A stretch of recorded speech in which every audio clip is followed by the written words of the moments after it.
অতিবৃষ্টি হলে এই রাস্তাগুলো ডুবে যায়, মানুষ চলাচলের খুব স্বাভাবিক।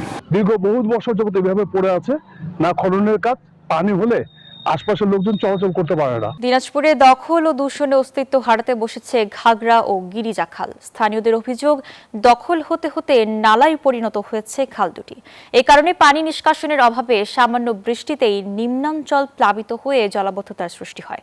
এতে দুর্ভোগে পড়ছে স্থানীয়রা। দ্রুত খাল খননের দাবি জানিয়েছেন তারা। ফখরুল হাসান পলাশের তথ্যচিত্রে ডেস্ক রিপোর্ট।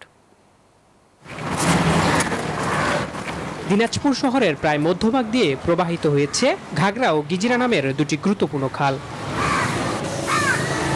স্থানীয়দের অভিযোগ, দখল দূষণে অস্তিত্ব হারাতে বসেছে খাল দুটি। আবর্জনায় ভরাট হয়ে বসুন্ধরা টিস্যু অশুদ্ধতার বিরুদ্ধে এক বিন্দুও ছাড় নয়, পরিণত হয়েছে একটি ছোট ড্রেনে। এর আগে কোটি টাকা ব্যয়ে ঘাগড়া খাল সংস্কারের উদ্যোগ নেয় পানি উন্নয়ন বোর্ড। তবে খনন শেষ হতে না হতেই আবারও ভরাটের পথে খালটি। অতিবৃষ্টি হলে এই রাস্তাগুলো ডুবে যায়, মানুষ চলাচলের খুব স্বাভাবিক। দীর্ঘ বহু বছর যাবত এভাবে পড়ে আছে, না খননের কাজ, পানি হলে আশপাশের লোকজন চলাচল করতে পারে না। খাল দুটি খননের জোর দাবি জানিয়েছেন এলাকাবাসী। বর্ষাকালে আমাদের যাতায়াতের খুব সমস্যা হয়ে যায়, রাস্তায় পানি উঠে। আমরা এখানে বসবাস করতে কিভাবে, এটা আপনাকে ভাষায় প্রকাশ করার মতো না।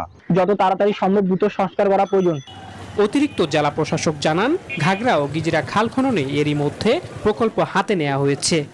RUTDB প্রকল্প, সেই প্রকল্পের আওতায়ও দিনাজপুর পৌরসভার যে অংশ 5 কিলোমিটার, সেই 5 কিলোমিটার খালের খনন এবং শোভাবর্ধনের জন্য বিশেষ কর্মসূচি হাতে নিয়েছি। আশা করছি খুব অল্প সময়ের মধ্যেই আমরা এই খালের উন্নয়নের কাজ শুরু করতে পারবো।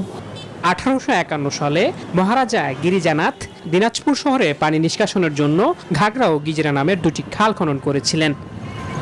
Desk report, news 24।